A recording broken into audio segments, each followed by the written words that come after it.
Morning student. आज हम class 3rd 4th 5th में हिंदी व्याकरण में सर्वनाम पढ़ेंगे। ये हमारा वीडियो नंबर 2 है। सर्वनाम में हमने पिछले वीडियो में सर्वनाम की परिभाषा और कितने भेद होते हैं उनके बारे में पढ़े थे। हमने पढ़े थे सर्वनाम के भेद पढ़े थे। देखो यहाँ मैं रिपीट कर रही हूँ। सर्वनाम की परिभाषा आपको पता है, मैंने पिछले वीडियो में पढ़ाया था कि जो शब्द संज्ञा के स्थान पर प्रयोग किए जाते हैं उन्हें सर्वनाम कहते हैं। जैसे यह, वह, तुम, मैं, मेरा, आप, ये सभी जो है शब्द है वो सर्वनाम शब्द हैं। सर्वनाम के मैंने 6 भेद बताए थे आपको। उन 6 भेदों को आज हम डिटेल से पढ़ेंगे। आप देखिए, सर्वनाम के 6 भेद होते हैं। पहला देखो आप, पहला भेद जो है वो है पुरुषवाचक सर्वनाम। अब पुरुषवाचक सर्वनाम की जो डेफिनेशन है, इसकी परिभाषा जो है वो क्या है, आप देखिए।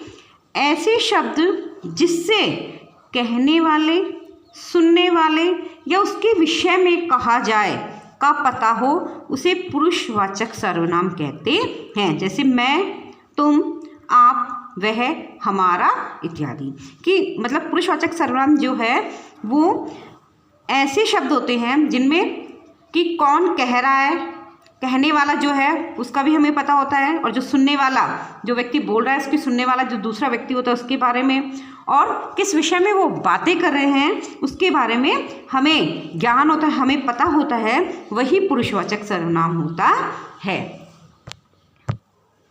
हाँ, सेकंड देखो आप, सेकंड है निश्चयवाचक सर्वनाम। अब निश्चयवाचक सर्वनाम क्या होता है कि ऐसे सर्वनाम शब्द जिससे किसी निश्चित वस्तु, देखो किसी निश्चित वस्तु या व्यक्ति के बारे में पता चले उसे निश्चयवाचक सर्वनाम कहते हैं। जैसे यह मेरी पेंसिल है, तो इसमें क्या पता चल रहा है कि इसमें यह जो है सर्वनाम शब्द है, पेंसिल जो है वो किसकी है, मेरी है। तो इसमें निश्चित वस्तु क्या हुई, पेंसिल हुई, और व्यक्ति मेरी। तो इसमें जो निश्चयवाचक सर्वनाम होता है उसमें निश्चित वस्तु और व्यक्ति के बारे में पता होता है, वही निश्चयवाचक सर्वनाम कहते हैं। इसका उदाहरण आपने देख लिया कि यह मेरी पेंसिल है। जो पेंसिल जो है वो तो निश्चित वस्तु है और मेरी व्यक्ति है। ठीक है, नेक्स्ट हम 3rd पढ़ेंगे, अनिश्चयवाचक सर्वनाम।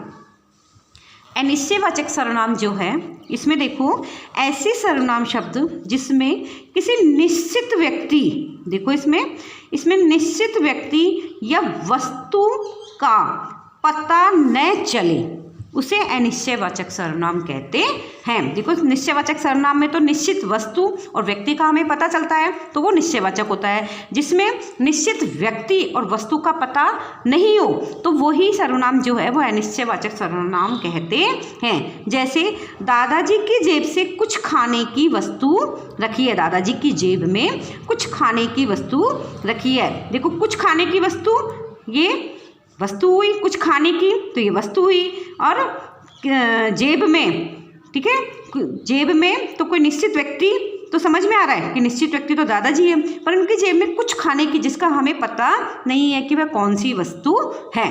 तो जिसमें नहीं पता होता है, निश्चित व्यक्ति और वस्तु का पता नहीं होता है, वो तो अनिश्चयवाचक सर्वनाम होते हैं। और जिसमें निश्चित वस्तु और व्यक्ति दोनों के बारे में पता होता है वो निश्चयवाचक सर्वनाम कहते हैं। नेक्स्ट आप देखो, हम नेक्स्ट पढ़ेंगे प्रश्नवाचक सर्वनाम।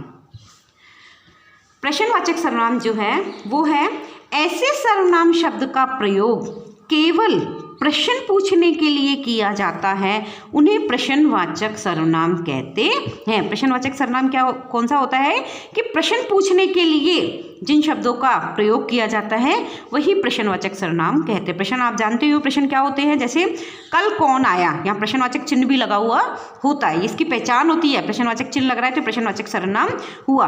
कल कौन आया तो ये प्रश्नवाचक सर्वनाम है। आज हम यहीं तक पढ़ेंगे। हमने आज 4 प्रकार के सर्वनाम पढ़े हैं। फर्स्ट तो हमने पढ़ा है पुरुषवाचक सर्वनाम, सेकंड हमने पढ़ा है निश्चयवाचक सर्वनाम, थर्ड हमने पढ़ा है अनिश्चयवाचक सर्वनाम, और फोर्थ जो है वो हमने पढ़ा है प्रश्नवाचक सर्वनाम।